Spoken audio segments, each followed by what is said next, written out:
it's getting harder to buy a house. And part of that is the cost. Part of that is there's better safety checks that people don't buy houses they can't possibly afford.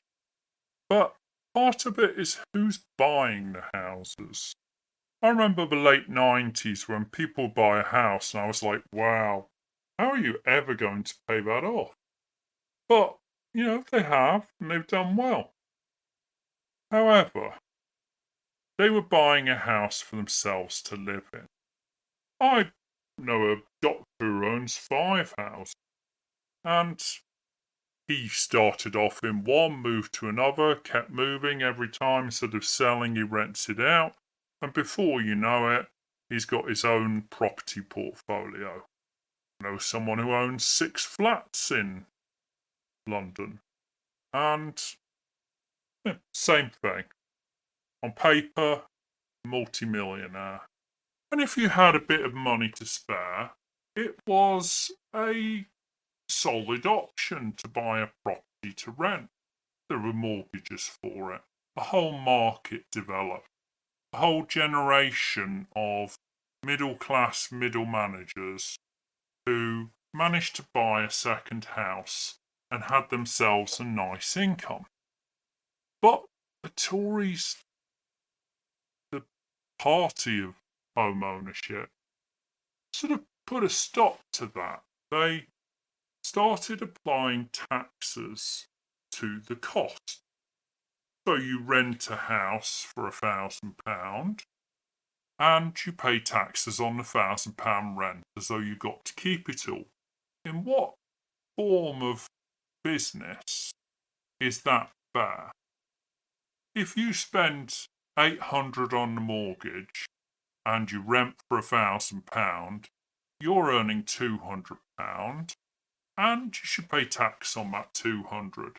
But when you start paying tax on the 1,000, well, the tax is more than the amount you're making, isn't it? So what happens?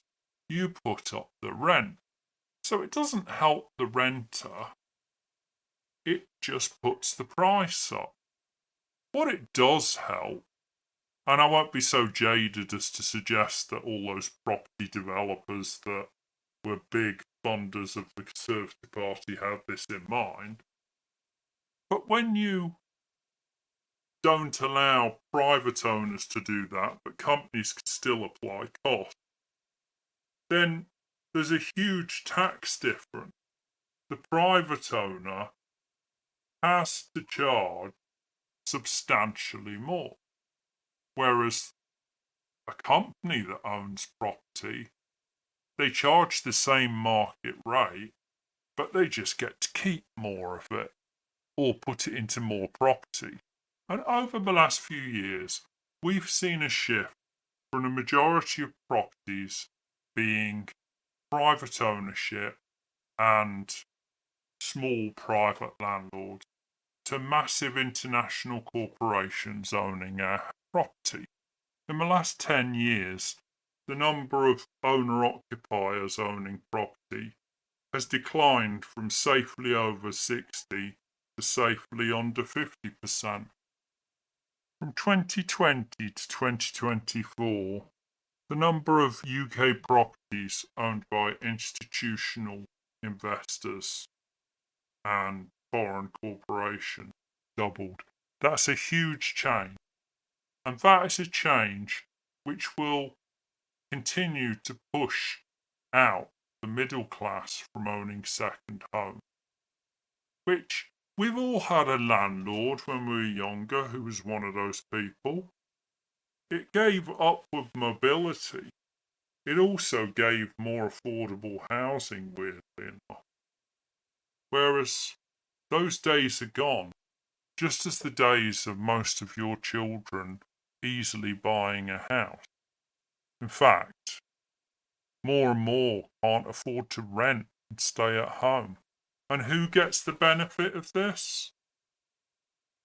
Foreign corporations whose ownership status is fairly hard to track down. Well, that's a net win for all of us, isn't it? And it seems like it's driving down property prices, with asking prices not just slowing but starting to fall. How's that going to go? Well, normally that leads to a depression and costs some people their jobs.